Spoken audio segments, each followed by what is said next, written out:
Hi ಎಲ್ರಿಗೂ ನಮಸ್ತೆ. Welcome back to my YouTube channel. ಎಲ್ಲರೂ ಹೇಗಿದ್ದೀರಾ? ಐ ಹೋಪ್ ನೀವೆಲ್ಲ ಆರೋಗ್ಯವಾಗಿ ಆರಾಮಾಗಿದ್ದೀರಾ ಅಂತ ಅಂದ್ಕೊಂಡಿದ್ದೀನಿ. ನಾನು ಕೂಡ ಆರಾಮಾಗಿದ್ದೀನಿ. ಶುಕ್ರವಾರ ಬೆಳಗ್ಗೆ 4:30ಇಂದನೇ ನಾನು ವ್ಲಾಗ್ನ ಶುರು ಮಾಡ್ತಿದ್ದೀನಿ.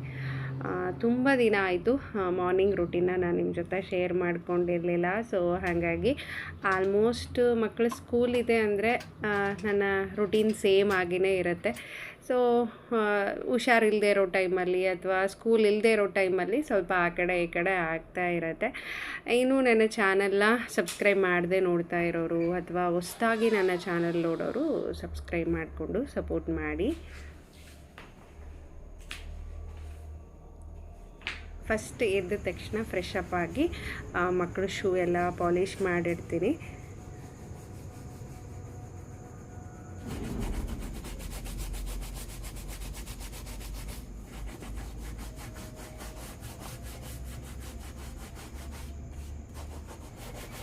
ಬರೀ ನಾನು ಮಕ್ಕಳದಷ್ಟೇ ಮಾಡ್ತಾಯಿದ್ದೆ ಸ್ಟಾರ್ಟಿಂಗಲ್ಲಿ. ಸೊ ಕೆಲವೊಂದು ಸರಿ ಹಸ್ಬೆಂಡ್ ಡ್ಯೂಟಿಗೆ ಹೋಗೋ ಟೈಮಲ್ಲಿ ಅವ್ರದ್ದು ಮಾಡಿಕೊಡ್ತಾಯಿದ್ದೆ, ಇಲ್ಲಾಂದರೆ ಕೆಲವೊಂದು ಸಾರಿ ಅವ್ರು ಮಾಡಿಕೊಡ್ತಾಯಿದ್ರು. ಬರೀ ಮಕ್ಕಳದಷ್ಟೇ ಮಾಡ್ತೀಯಾ ನೀನು ಅಂತ ಹೇಳ್ತಾಯಿದ್ರು. ಹಾಗಾಗಿ ಅವ್ರ ಶೂ ಕೂಡ ಇತ್ತೀಚೆಗೆ ಪಾಲಿಷ್ ಮಾಡಿ ಇಡ್ತಿದ್ದೀನಿ. ಇನ್ನು ಬೆಳಗ್ಗೆ ಬೇಗ ಹೇಳೋದ್ರಿಂದ ಒತ್ತಡ ಇಲ್ಲದೇ ಕೆಲಸಗಳನ್ನು ಮುಗಿಸ್ಕೋಬೋದು. ಸೊ ಆರಾಮಾಗಿ ಬೆಳಗ್ಗಿನ ರೊಟೀನ್ ಏನಿರುತ್ತೆ ಮಕ್ಕಳನ್ನ ಸ್ಕೂಲಿಗೆ ಕಳಿಸೋವರೆಗೂ ಅದು ತುಂಬ ನೀಟಾಗಿ ಅಚ್ಚುಕಟ್ಟಾಗಿಯೇ ಮುಗ್ದೋಗುತ್ತೆ. ಲೇಟಾಗಿದ್ದಾಗ ಪ್ರತಿಯೊಂದೂ ಅವಸರದಲ್ಲಿ ಆಮೇಲೆ ಅದು ಒಂಥರ ಸ್ಟ್ರೆಸ್ ಅನ್ಸೋದಕ್ಕೆ ಸ್ಟಾರ್ಟ್ ಆಗುತ್ತೆ. ಯಾವ ಕೆಲಸ ಮಾಡೋದು ಯಾವ ಕೆಲಸ ಬಿಡೋದು ಅಂತ ಹೇಳಿ ಆದಷ್ಟು ಬೆಳಗ್ಗೆ ಬೇಗ ಎದ್ದರೆ ತುಂಬ ಒಳ್ಳೆಯದು. ನಾನಂತೂ ಬೆಳಗ್ಗೆ ಬೇಗ ಹೇಳೋದಕ್ಕೆ ಸ್ಟಾರ್ಟ್ ಮಾಡಿದಾಗಿಂದ ಸುಮಾರು ವ್ಯತ್ಯಾಸಗಳು ನನ್ನ ಹತ್ರ ಕಾಣ್ತಿದೆ. ಸೊ ಆರೋಗ್ಯದ ವಿಚಾರದಲ್ಲಾಯಿತು, ನೆಮ್ಮದಿ ವಿಚಾರದಲ್ಲಾಯಿತು, ಒಂದು ಇಡೀ ದಿನ ಪರಿಪೂರ್ಣವಾಗಿ ಕಳೆಯೋದಕ್ಕೆ ತುಂಬ ಅಂದರೆ ತುಂಬಾ ಹೆಲ್ಪ್ ಆಗುತ್ತೆ. ಸೊ ಅಷ್ಟೇ ಪೀಸ್ ಆಫ್ ಮೈಂಡಿಂದ ಇರೋದಕ್ಕೆ ಕೂಡ ಹೆಲ್ಪ್ ಆಗುತ್ತೆ ನಮಗೆ ಬೇಗ ಹೇಳೋದು. ಅದು ರೂಢಿ ಆಗಬೇಕು ಅಷ್ಟೇ. ಕೆಲವೊಬ್ಬರಿಗೆಲ್ಲ ಈ ಥರ ಮಾರ್ನಿಂಗ್ ಎದ್ದು ಕೆಲಸ ಮಾಡೋದು ಇಷ್ಟ ಆಗದೇ ಇರ್ಬೋದು. ಲೈಫಲ್ಲಿ ಏನಾದರೂ ಚೇಂಜ್ ಬೇಕು, ಸ್ವಲ್ಪ ನಾವು ನೆಮ್ಮದಿಯಾಗಿ ಕಳಿಬೇಕು ಅಂದರೆ ರುಟೀನ ಚೇಂಜ್ ಮಾಡ್ಕೊಂಡು ನೋಡಿ ನಿಜ ಎಷ್ಟೊಂದು ಸ್ಯಾಟಿಸ್ಫ್ಯಾಕ್ಷನ್ ಸಿಗುತ್ತೆ. ನನಗೆ ಡಾಕ್ಟ್ರು ಈ ಸೈನಾಸಿಸ್ ಪ್ರಾಬ್ಲಮ್ ಇದ್ದಾಗ 7 ಗಂಟೆವರೆಗೂ ನೀವು ಹೊರಗಡೆ ಬರಲೇಬಾರ್ದು ಅಂತಲೇ ಹೇಳಿದ್ದು. ಬಟ್ ಅವ್ರ ಮಾತು ಕೇಳ್ಕೊಂಡು ನಾನು ಕೂತಿದ್ರೆ ಮಕ್ಕಳಿಗೆ ಆ ಟೈಮಿಗೆ ಪ್ರತಿಯೊಂದನ್ನು ಮಾಡಿಕೊಡೋದು ಸಾಧ್ಯ ಆಗ್ತಾ ಇರಲಿಲ್ಲ. ಬಟ್ ನಮ್ಮೊಳಗಡೆ ಎಲ್ಲೋ ಒಂದು ಕಡೆ ಕಾನ್ಫಿಡೆಂಟ್ ಅನ್ನೋದು ಇರಲೇಬೇಕು. ನಾವು ಇದೆಲ್ಲ ಮಾಡೇ ಮಾಡ್ತೀವಿ, ನಮಗೇನೂ ಆಗಲ್ಲ. ಸೊ ಅದೊಂದು ಬಂಡ ಧೈರ್ಯದಿಂದ ಕೆಲಸ ಮಾಡ್ತಾ ಹೋಗಬೇಕು. ಸಾಕಾಗೋ ಸರಿ ಅಮ್ಮ ಕೂಡ ನನಗೆ ಬೈತಾನೆ ಇರ್ತಾರೆ, ಇಷ್ಟು ಬೇಗ ಯಾಕೆ ಹೇಳ್ತೀನಿ ನೀನು ಅಂತ ಹೇಳಿ. ಬಟ್ ಏನು ಅಂದರೆ ನಾನು ಹಿಂಗೇ ಲೈಫನ್ನು ಕಳೀಬೇಕು, ನನ್ನ ದಿನ ಹಿಂಗೇ ಸ್ಟಾರ್ಟ್ ಮಾಡಬೇಕು ಅನ್ನೋದು ನನ್ನ ತಲೆಯಲ್ಲಿ ಯಾವಾಗಲೂ ಇರುತ್ತೆ. ಸೊ ಹಾಗಾಗಿ ಬೆಳಗ್ಗೆ ಬೇಗ ಹೇಳೋದನ್ನು ನಾನು ರೂಢಿ ಮಾಡ್ಕೊಂಡಿದ್ದೀನಿ.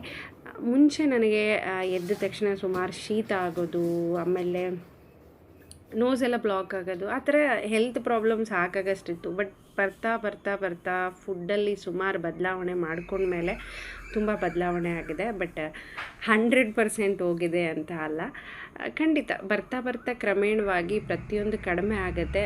ನಮ್ಮ ಪ್ರಯತ್ನ ನಿರಂತರವಾಗಿರಬೇಕು ಅಷ್ಟೇ. ಸೊ ನನಗೆ ಕಂಪ್ಲೀಟಾಗಿ ಹೊರಗಡೆಯಿಂದ ಮನೆಯನ್ನೆಲ್ಲ ಕ್ಲೀನ್ ಮಾಡ್ಕೊಳ್ಳೋದಕ್ಕೆ ಒಂದು 2 ಗಂಟೆನಾದರೂ ಬೇಕು.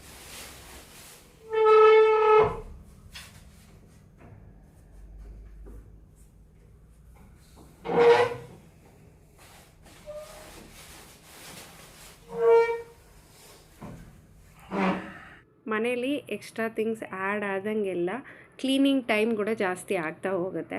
ಸೊ ಹಸ್ಬೆಂಡ್ ನನಗೆ ಯಾವಾಗಲೂ ಕೇಳ್ತಿರ್ತಾರೆ, ನೀನು ರಾತ್ರಿ ಮಲ್ಕೊಳ್ತೀಯ ಇಲ್ಲ, ಅದು ಹೆಂಗೆ ಆ ಟೈಮಿಗೆ ಸರಿಯಾಗಿ ನಿನಗೆ ಎಚ್ಚರ ಆಗುತ್ತೆ ಅಂತ ಹೇಳಿ. ನಾನು ಇವತ್ತಿನವರೆಗೂ ಒಂದಿನ ಅಲಾರಾಮ್ ಎಲ್ಲ ಇಟ್ಕೊಳ್ಳಲ್ಲ. ಬಟ್ ನನ್ನ ಕೆಲಸ ನಾನು ತುಂಬ ಪ್ರೀತಿಸ್ತೀನಿ. ಆ ಜವಾಬ್ದಾರಿ ಈ ಟೈಮ್ ಒಳಗಡೆ ಈ ಕೆಲಸಗಳನ್ನೆಲ್ಲ ಮುಗಿಸ್ಕೋಬೇಕು ಅನ್ನೋದೊಂದು ತಲೆಯಲ್ಲಿರುತ್ತಲ್ವ.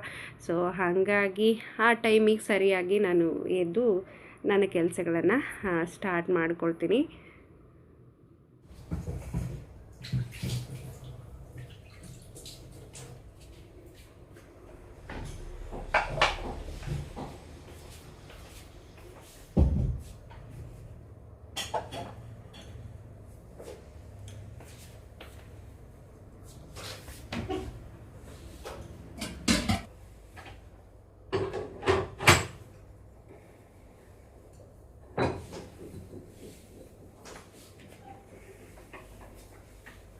ನೈಟೆಲ್ಲ ಕಿಚನ್ನ ಕ್ಲೀನ್ ಮಾಡಿನೇ ಮಲ್ಕೊಂಡಿರ್ತೀನಿ. ಬಟ್ ಎದ್ದಾದಮೇಲೆ ಮತ್ತೆ ಒಂದು ಸರಿ ಕಿಚನ್ ಕಟ್ಟೆನೆಲ್ಲ ಕಂಪ್ಲೀಟಾಗಿ ಕ್ಲೀನ್ ಮಾಡ್ಕೊಳ್ತೀನಿ. ಸೊ ಫೈನಲಿ ಕ್ಲೀನಿಂಗ್ ಕೆಲಸ ಎಲ್ಲ ಮುಗಿಸ್ಕೊಂಡಿದ್ದಾಯಿತು.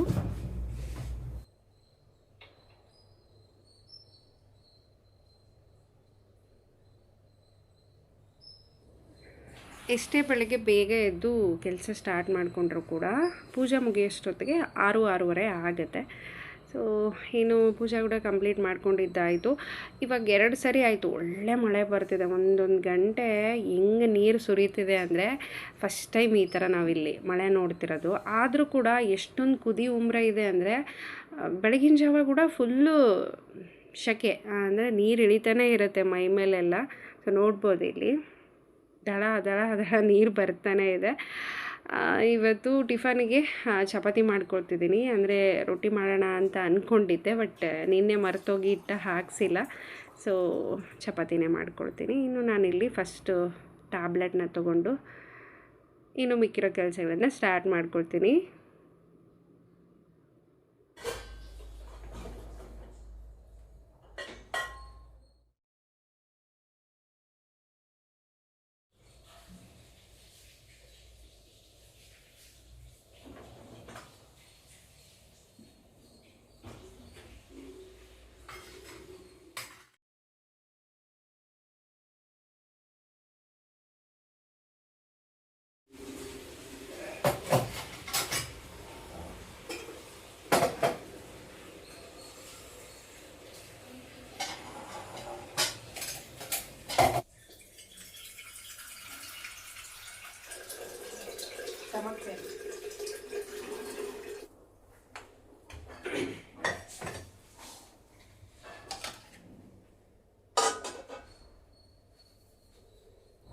ಇವಾಗ ಹೊಸ ಮಳೆಗಳೆಲ್ಲ ಸ್ಟಾರ್ಟ್ ಆಯಿತು. ಸೊ ಆದಷ್ಟು ಮಕ್ಕಳಿಗೆ ಸ್ಟಾರ್ಟಿಂಗಲ್ಲಿ ಒಂದು ಗ್ಲಾಸ್ ಬಿಸಿನೀರನ್ನ ಕೊಡಿ.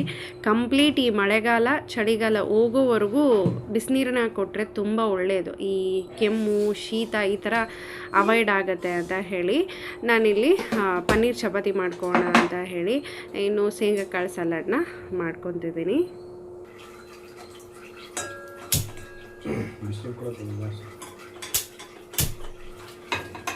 ಲಾಸ್ಟ್ ವೀಕಲ್ಲಿ ನಾನೆಲ್ಲನೂ ಬಿಡಿಸಿಟ್ಕೊಂಡಿದ್ದೆ ಮಕ್ಕಳ ಜೊತೆ ಸೇರಿ. ಸೊ ಅದು ವಾರ ಇಡೀ ನನಗೆ ಯೂಸ್ ಆಗುತ್ತೆ.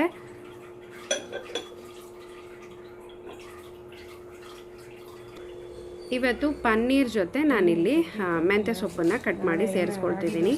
ಸೊ ಏನಾದರೂ ಒಂದು ಹಾಕಿ ಮಾಡಿ ಅಂತಲೇ ಹೇಳ್ತೀನಿ ನಾನು. ಇವತ್ತು ನಾನು ನಿಮಗೆ ಒಂದು ಮೋಸ್ಟ್ ಇಂಪಾರ್ಟೆಂಟ್ ಆಗಿರುವಂಥ ವಿಷಯನ ತಿಳಿಸ್ತೀನಿ. ಖಂಡಿತ ಈ ವಿಡಿಯೋನೆಲ್ಲೂ ಸ್ಕಿಪ್ ಮಾಡ್ದೇ ನೋಡಿ ನೀವು. ಇನ್ನು ಇದಕ್ಕೆ ಸ್ವಲ್ಪ ಅಜ್ವಾನ ಮತ್ತು ಉಪ್ಪನ್ನ ಸೇರಿಸ್ಕೊಂಡು ಪನ್ನೀರನ್ನ ಚೆನ್ನಾಗಿ ಕಲಿಸ್ಕೊಳ್ತಿದ್ದೀನಿ. ಮೆಂತ್ಯ ಸೊಪ್ಪು ಸ್ವಲ್ಪ ದಪ್ಪ ಇರುತ್ತಲ್ಲ ಕಡ್ಡಿ, ಅದು ಸಾಫ್ಟ್ ಆಗಬೇಕು ಅಂದರೆ ಉಪ್ಪನ್ನ ಹಾಕಿ ಕಲಸಿಟ್ರೆ ಸ್ವಲ್ಪ ಸಾಫ್ಟ್ ಆಗುತ್ತೆ, ಚಪಾತಿ ಎಲ್ಲ ಚೆನ್ನಾಗಿ ಬರುತ್ತೆ.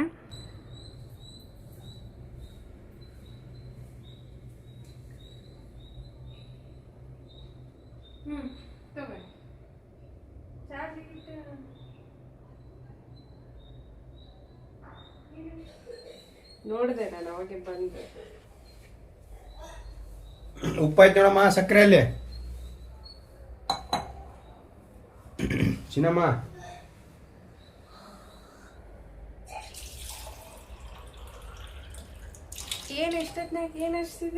ಈ ಥರ ಸಾಫ್ಟಾಗಿ ಹಿಟ್ಟನ್ನು ಕಲಸಿ ಮೇಲೆ ಒಂದು ಸ್ಪೂನ್ ಎಣ್ಣೆನ ಹಾಕಿ ಲಿಡ್ನ ಕ್ಲೋಸ್ ಮಾಡ್ತಿದ್ದೀನಿ. ಸಕ್ರೆ ಮುಟ್ಟಾಯ್ ಅಪ್ಪಾಜಿ ಹೇಳಮ್ಮ, ಟೈಮ್ ಆಗೈತಿ ಅಪ್ಪಾಜಿ. ಬಾ ಶಾಣದ್ ಬಾ, ಟೈಮ್ ಆಗೈತಿ ಬಾ ಅಮ್ಮ. ಆಲ್ರೆಡಿ 7 ಬಾ.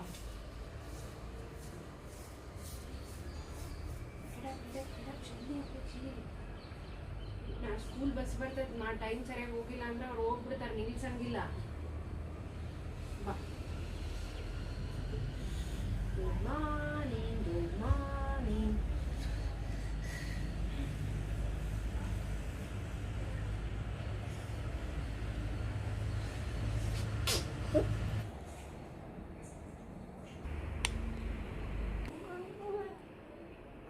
ಶೇಂಗಾ ಬಾಯ್ಲ್ ಆಗಿದೆ. ಸ್ವಲ್ಪ ನಿಂಬೆ ರಸ ಮತ್ತು ಉಪ್ಪನ್ನು ಕಲಸಿ ನಾನು ಎತ್ತಿಡ್ತಿದ್ದೀನಿ. ಈ ಕಡೆ ಹೀರೆಕಾಯಿ ಪಲ್ಯ ಮಾಡ್ಕೊಳ್ತಿದ್ದೀನಿ. ಇದು ಎಲ್ರಿಗೂ ತುಂಬ ಇಷ್ಟ ಆಗುತ್ತೆ, ಆಮೇಲೆ ತುಂಬ ಒಳ್ಳೆ ಕಾಂಬಿನೇಷನ್ ಅಂತಲೇ ಹೇಳ್ಬೋದು ಚಪಾತಿಗೆ.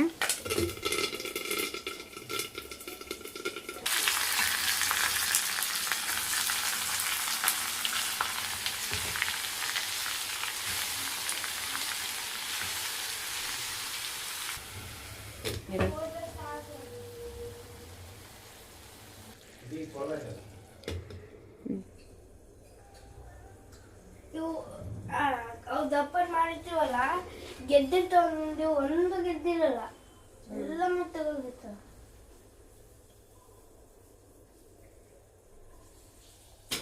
ನೀನು ಯಾವಾಗನ ಹಾಲಿಂದು ಪಾಯ್ ಮಾಡಿ ಜಲ್ದಿ ಜಲ್ದಿ ಸ್ವೀಟ್ ಹಾಲಿಂದು.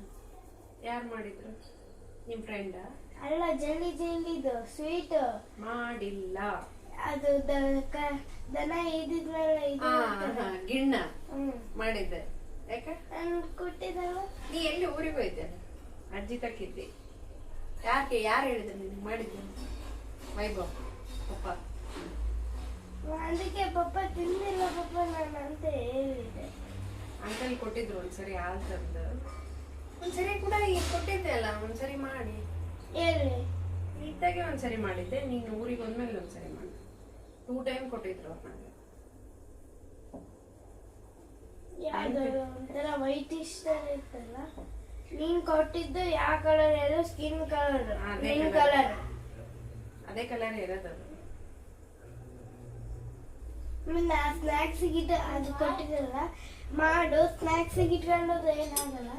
ಎಷ್ಟು ಒಳ್ಳೇದು ಗೊತ್ತಾ? ಮತ್ತೆ ಮಿಡ್ಡಿ ಬಂದ್ರೆ ಏನಾಗುತ್ತೆ? ಏನಾಗಲ್ಲಪ್ಪ, ಸ್ಟ್ರಾಂಗ್ ಇರ್ಬೇಕು. ಅಲ್ಲ, ಅದು ಮಾಮಿ ಅನ್ಸ್ತತೆ. ಅಕ್ಕ ಮೂಗಿನ ಮಾತಾಡ್ತಿದ್ದೀನಲ್ಲ, ಮಾಮಿ ಗೊತ್ತಿಲ್ಲ.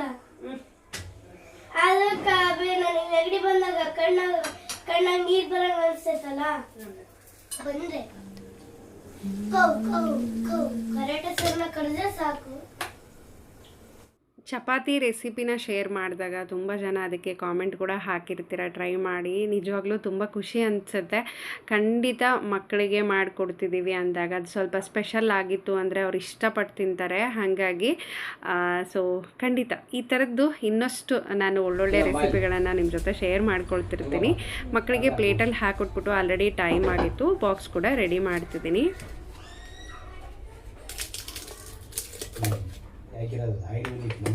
ಚಪಾತಿ ಪಲ್ಯ ವೈಶು ಊಟ ಮಾಡ್ತಾಳೆ, ಸೊ ಅವಳಿಗೆ ನಾನು ಪಲ್ಯ ಕೊಟ್ಟಿದ್ದೀನಿ.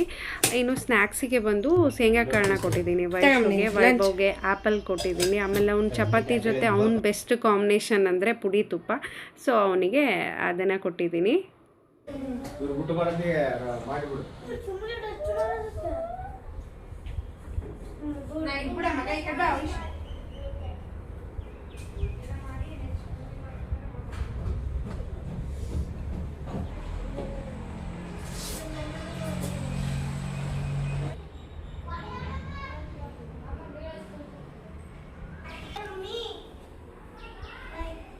ಬಾಯಪ್ಪ. ಚಪಾತಿ ಆಗಿರೋದ್ರಿಂದ ಬೇಗನೆ ಮಾಡಿಕೊಂಡೆ. ಇನ್ನು ಹಸ್ಬೆಂಡ್ ಕೂಡ ಫ್ರೆಶ್ ಅಪ್ ಆಗಿ ಬಂದಿದ್ದಾರೆ, ಇಬ್ಬರು ಒಟ್ಟಿಗೆ ಕೂತ್ಕೊಂಡು ಟಿಫನ್ ಮಾಡೋಣ ಅಂತ ಹೇಳಿ. ಸೊ ಮಾರ್ನಿಂಗ್ ಅವರು ಮಕ್ಕಳು ಹೋದ ತಕ್ಷಣ ಹೋಗ್ಬಿಡ್ತಾರೆ, ಹಂಗಾಗಿ ನಾನು ಒಬ್ಬಳೇ ಆಮೇಲೆ ಟಿಫನ್ ಮಾಡೋದು. ಯಾವಾಗ ಟೈಮ್ ಸಿಗುತ್ತೆ ಈ ಥರ ಅಂಥ ಟೈಮಲ್ಲಿ ಇಬ್ಬರು ಒಟ್ಟಿಗೆ ಕೂತ್ಕೊಂಡು ಊಟ ಮಾಡ್ತಾ ಸ್ವಲ್ಪ ಟೈಮ್ ಸ್ಪೆಂಡ್ ಮಾಡ್ತೀವಿ.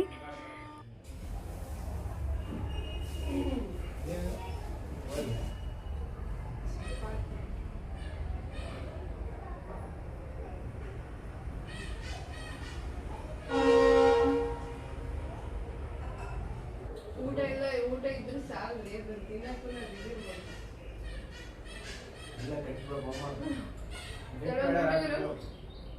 ಎಷ್ಟು ಬೇಗ ಬೇಗ ತಿಂತಿದ್ರು ಗೊತ್ತಾ? ಸ್ಟಾರ್ಟ್ ಆಗತ್ತೀನಿ ಇನ್ನೊಂದ್ಸರಿ.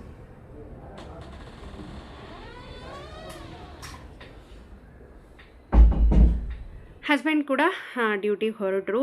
ಬೆಳಗ್ಗೆ ಅವ್ರು ಪೇಪರ್ ಓದಬೇಕಾದ್ರೆ ನನಗೆ ಹೇಳಿರ್ತಾರೆ, ಇವತ್ತಿನ ಪೇಪರ್ ನೋಡು ಹಿಂಗೆ ಬಂದಿದೆ ಅಂತ ಹೇಳಿ. ಸೊ ನಾನು ನೋಡೋದ್ರ ಜೊತೆ ಇದು ನಿಮ್ಮ ಜೊತೆನೂ ಶೇರ್ ಮಾಡ್ಕೋಣ ಅಂತ ಹೇಳಿ ನಾನು ಆದಷ್ಟು ವಿಡಿಯೋದಲ್ಲಿ ಹೇಳ್ತಾನೆ ಇರ್ತೀನಿ, ಹೆಲ್ದಿಯಾಗಿರೋ ಫುಡ್ಡನ್ನು ತಿನ್ನಿ, ಹೆಲ್ದಿಯಾಗಿರೋ ಫುಡ್ಡನ್ನು ಮಕ್ಕಳಿಗೆ ಕೊಡಿ ಅಂತ ಹೇಳಿ.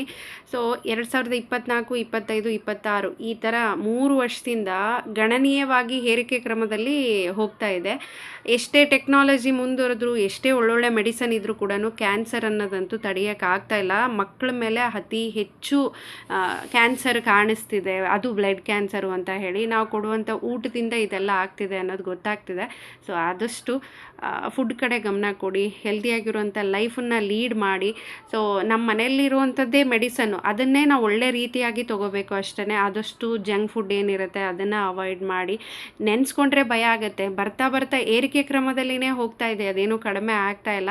ಸೊ ಇದೇ ಮೋಸ್ಟ್ ಇಂಪಾರ್ಟೆಂಟ್ ವಿಚಾರ ನಿಮ್ಮ ಜೊತೆ ಶೇರ್ ಮಾಡ್ಕೋಬೇಕಾಗಿರೋದು.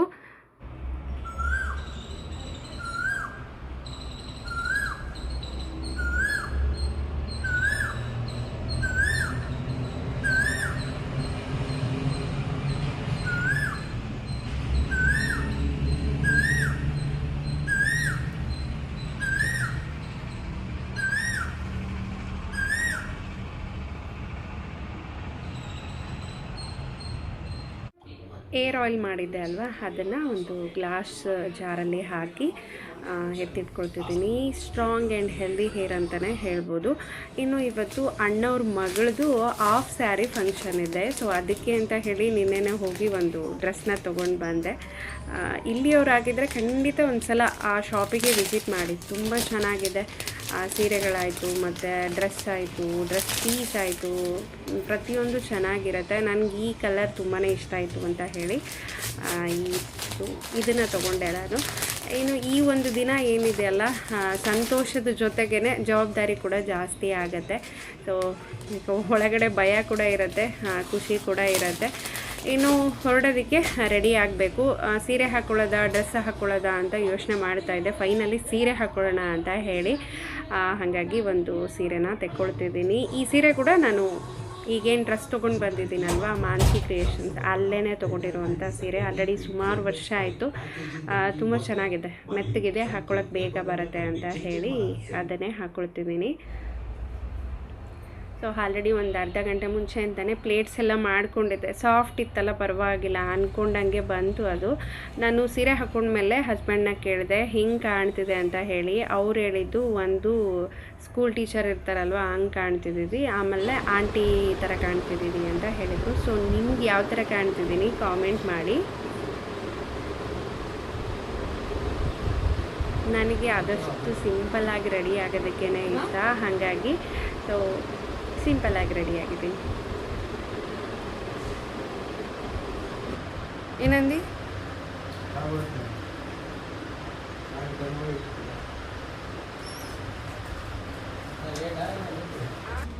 ಅವರೇನೋ ಒಂದು 5 ನಿಮಿಷದಲ್ಲಿ ರೆಡಿ ಆಗಿಬಿಡ್ತಾರೆ. ಸೊ ಅಷ್ಟೇ ಟೈಮಲ್ಲಿ ನಾವು ಕೂಡ ರೆಡಿ ಆಗಬೇಕು ಅಂತ ಹೇಳ್ತಿರ್ತಾರೆ. ಇಬ್ಬರು ರೆಡಿ ಆಗಿದ್ದಾಯಿತು, ಬನ್ನಿ ಹೊರಡೋಣ.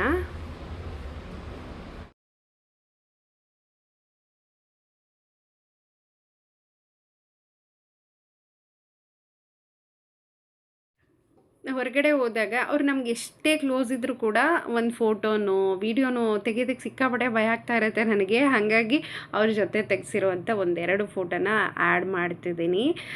ಯಾವುದಾದ್ರೂ ಫಂಕ್ಷನ್ ಆಗಿದೆ ಅಂದರೆ ಮೇನ್ ಹೈಲೈಟ್ ಬಂದು ಊಟನೇ. ಊಟ ತುಂಬ ಚೆನ್ನಾಗಿಯೇ ಮಾಡಿಸಿದ್ರು. ಲಾಸ್ಟ್ ಟೈಮು ಅಣ್ಣಂದು ಮನೆ ಓಪ್ನಿಂಗು ಸೇಮ್ ಅಡುಗೆಗಳೆಲ್ಲ ತುಂಬಾ ಚೆನ್ನಾಗಿತ್ತು. ಇವತ್ತು ಅವ್ರ ಮಗಳ ಫಂಕ್ಷನ್ ಮಾಡಿದ್ರು ಕೂಡ ತುಂಬ ಚೆನ್ನಾಗಿಯೇ ಅಡುಗೆ ಮಾಡಿಸಿದ್ರು. ಅವರೆಲ್ಲ ಎಷ್ಟೊಂದು ಅನ್ಯೋನ್ಯವಾಗಿದ್ದಾರೆ. ನನಗಂತೂ ಸಿಕ್ಕಾಪಟ್ಟೆ ಖುಷಿ ಆಗುತ್ತೆ ಈ ಥರ ನೋಡಿದಾಗ. ಅವ್ರ ಮನೇಲಿ ಫಂಕ್ಷನ್ ಆದರೆ ಇವ್ರು ಓಡಾಡ್ತಾರೆ, ಇವ್ರ ಫಂಕ್ಷನ್ ಆದರೆ ಅವ್ರು ಓಡಾಡ್ತಾರೆ, ಎಲ್ಲರೂ ಒಟ್ಟಿಗೆ ನಿಂತ್ಕೊಂಡು ಫಂಕ್ಷನ್ ಎಲ್ಲ ಮಾಡ್ತಾರೆ. ಸೊ ಜೀವನದಲ್ಲಿ ಇನ್ನೇನಿದೆ, ಇಷ್ಟೆಲ್ಲ ಒಂದು ಪ್ರೀತಿ ವಿಶ್ವಾಸದಿಂದ ಬದುಕಿಬಿಟ್ರೆ ಎಷ್ಟೊಂದು ಚೆನ್ನಾಗಿರುತ್ತೆ. ನಾವು ಹೋಗಬೇಕಾದ್ರೆ ಏನೂ ತೊಗೊಂಡೋಗಲ್ಲ. ಇರೋವರೆಗೂ ನೆಮ್ಮದಿಯಾಗಿ ಖುಷಿಯಾಗಿ ಜೀವನ ಕಳೀಬೇಕು. ಅಣ್ಣವ್ರು ನೋಡಿದಾಗಂತೂ ನಂಗೆ ಯಾವಾಗಲೂ ಅನ್ನಿಸ್ತಾ ಇರುತ್ತೆ ಎಷ್ಟೊಂದೆಲ್ಲ ಅವರು ಅಂಡರ್ಸ್ಟ್ಯಾಂಡಿಂಗಲ್ಲಿ ಇದ್ದಾರಲ್ಲ ಅಂತ ಹೇಳಿ. ಸೊ ನಿಜವಾಗ್ಲೂ ಅವ್ರ ತಂದೆ ತಾಯಿ ಸಿಕ್ಕಾಪಟ್ಟೆ ಖುಷಿ ಪಡ್ತಾ ಇರ್ತಾರೆ. ನನ್ನ ಮಕ್ಕಳು 4 ಜನನೂ ಎಷ್ಟೊಂದು ಒಟ್ಟಿಗೆ ಇದ್ದಾರೆ, ಎಷ್ಟೊಂದು ಅನ್ಯೋನ್ಯವಾಗಿದ್ದಾರೆ ಅಂತ ಹೇಳಿ.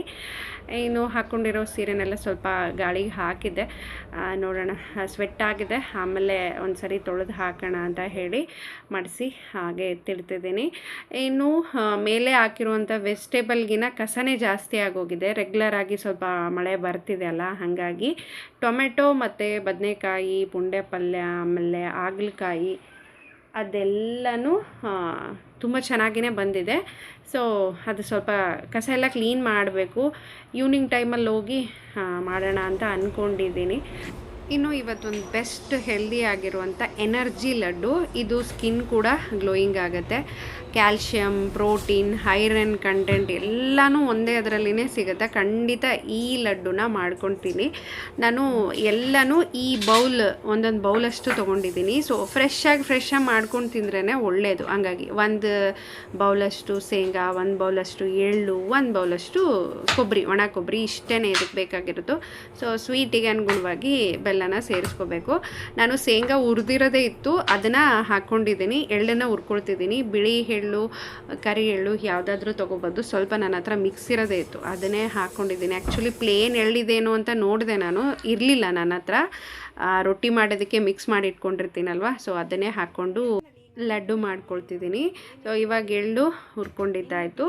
ಸ್ವಲ್ಪ ಕೊಬ್ಬರಿನ ಕೆಂಪಗಾಗೋವರೆಗೂ ಅಷ್ಟೇ, ಜಾಸ್ತಿ ಏನು ಕೆಂಪಗೆ ಮಾಡ್ಕೋಬಾರ್ದು. ಲೈಟಾಗಿ ಗೋಲ್ಡ್ ಕಲರ್ ಬಂದರೆ ಸಾಕು. ಈ ಕಡೆ ಸೇಮ್ ಅಳತೆಯಲ್ಲಿನೇ ನಾನು ಬೆಲ್ಲನ ತೊಗೊಳ್ತಿದ್ದೀನಿ. ಸೊ ಜಾಸ್ತಿ ಆದರೂ ಕೂಡ ಒಂದು ಉಂಡೆ ತಿನ್ನೋದಕ್ಕಾಗಲ್ಲ, ಸ್ವಲ್ಪ ಕಡಿಮೆ ಇದ್ರೇ ಒಳ್ಳೆಯದು. ಇದು ಕೂಡ ಕೆಂಪಗಾಗಿದೆ. ನಾನು ಆಫ್ ಮಾಡಿಕೊಂಡು ಎಲ್ಲನೂ ಒಂದೇ ತಟ್ಟೆಯಲ್ಲಿ ಸೇರಿಸ್ಕೊಳ್ತಿದ್ದೀನಿ. ಸೊ ಇದು ಒಂದು ಸ್ವಲ್ಪ ತಣ್ಣಗಾಗಬೇಕು, ಆಮೇಲೆ ನಾವು ಇದನ್ನು ಮಿಕ್ಸಿ ಮಾಡ್ಕೋಬೇಕು. ಈ ಲಡ್ಡು ರೆಗ್ಯುಲರಾಗಿ ಒಂದೊಂದೇ ತಿಂತಾ ಬಂದರೆ ತುಂಬ ಹೆಲ್ತ್ ಬೆನಿಫಿಟ್ಸ್ ಇದೆ. ಯಾಕಂದರೆ ಎಲ್ಲದರಲ್ಲೂ ಎಣ್ಣೆ ಇರುತ್ತೆ. ಎಣ್ಣೆ ಅಂದ್ರೇ ಸ್ಕಿನ್ನಿಗೆಲ್ಲ ಮಾಯ್ಶ್ಚರೈಸರ್ ಥರ ವರ್ಕ್ ಮಾಡುತ್ತೆ. ಸೊ ತುಂಬ ಬೆನಿಫಿಟ್ಸ್ ಇದೆ ಹೆಲ್ತು. ಇನ್ನು ತಣ್ಣಗಾಗಿದೆ, ಮಿಕ್ಸಿ ಮಾಡ್ಕೊಳ್ತಿದ್ದೀನಿ.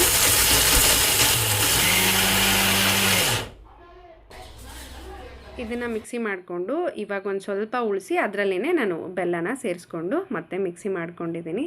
ನೋಡಿ, ಇವಾಗ ಎಲ್ಲನೂ ಒಟ್ಟಿಗೆ ಚೆನ್ನಾಗಿ ಕೈಯಿಂದ ಕಲಿಸ್ಕೋಬೇಕು. ಮಕ್ಕಳಿಗೂ ಅವಾಗವಾಗ ಇದನ್ನು ಕೊಡ್ತಾ ಬಂದರೆ ತುಂಬಾ ಒಳ್ಳೆಯದು. ನಾವು ಈ ಥರದ್ದು ಮನೇಲಿ ಮಾಡಿಟ್ಕೊಂಡಾಗ ನಾವು ತಿನ್ನಬೇಕಾದ್ರೆ 100% ಅವರು ಕೂಡ ಇಸ್ಕೊತಾರೆ ಕೇಳಿ. ಶೇಂಗಾ, ಎಳ್ಳು, ಕೊಬ್ಬರಿ ಇರೋದ್ರಿಂದ ಟೇಸ್ಟ್ ಕೂಡ ತುಂಬಾ ಚೆನ್ನಾಗಿರುತ್ತೆ. ಸೊ ಈ ಥರ ಒಂದು ಮೀಡಿಯಮ್ ಸೈಜಲ್ಲೇ ನಾನು ಮಾಡ್ಕೊಳ್ತಿದ್ದೀನಿ.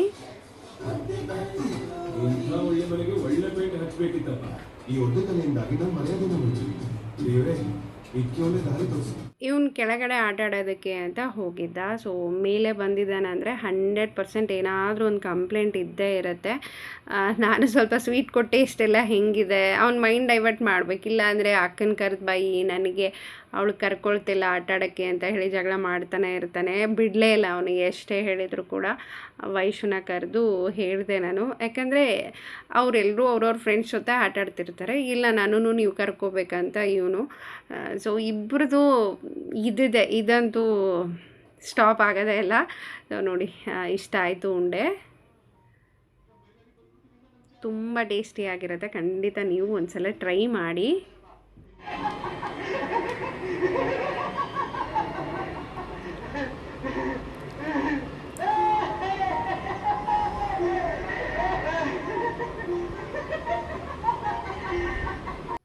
ನಿಜವಾಗ್ಲೂ ಡಾಕ್ಟರ್ ರಾಜ್ಕುಮಾರ್ ಅವ್ರನ್ನ ನೋಡಿದಾಗ ಎಂಥ ಟೈಮಲ್ಲಿ ಅವ್ರ ತಾಯಿ ಜನ್ಮ ನೀಡಿದ್ರೇನು ಅಂತ ಅನಿಸುತ್ತೆ. ಯಾವುದೇ ಪಾತ್ರ ಆಗಿರಲಿ ಇಷ್ಟು ಸರಾಗವಾಗಿ ಮಾಡೋದಕ್ಕೆ ಸಾಧ್ಯ ಆಗುತ್ತಾ ಅಂತ ಹೇಳಿ ಮುಂದಿನ ಎಷ್ಟೋ ಜನ್ರೇಷನ್ಗೆ ಅವರ ಸ್ಫೂರ್ತಿ. ಅವರ ಚಿತ್ರಗಳನ್ನು ನೋಡಿ ಸುಮಾರು ಜನ ತಮ್ಮ ಜೀವನನೇ ಬದಲಾವಣೆ ಮಾಡ್ಕೊಂಡಿರೋ ಸುಮಾರು ಉದಾಹರಣೆಗಳಿದ್ದಾವೆ. ಬಂಗಾರದ ಪಂಜರ, ಆಡಂಬರದ ಜೀವನಕ್ಕಿಂತ ಸರಳವಾಗಿರುವಂಥ ಜೀವನ ತುಂಬ ಮನಸ್ಸಿಗೆ ಖುಷಿ ಕೊಡುತ್ತೆ ಅನ್ನೋದು ತೋರಿಸಿರೋದು. ಸೊ ಹಳೆ ಮೂವಿಗಳು ನಂಗೆ ಸಿಕ್ಕಾಪಟ್ಟೆ ಇಷ್ಟ ಆಗುತ್ತೆ. ನಾನು ಎಷ್ಟೇ ಸರಿ ನೋಡಿದರೂ ನೋಡ್ತಾನೆ ಇರ್ತೀನಿ. ಇನ್ನು ಕೆಲಸ ಮುಗಿಯೋಷ್ಟೊತ್ತಿಗೆ ಸಾಯಂಕಾಲ ಆಯಿತು. ಇನ್ನು ಮಕ್ಕಳನ್ನ ಸ್ವಲ್ಪ ಓದಿಸ್ತೀನಿ.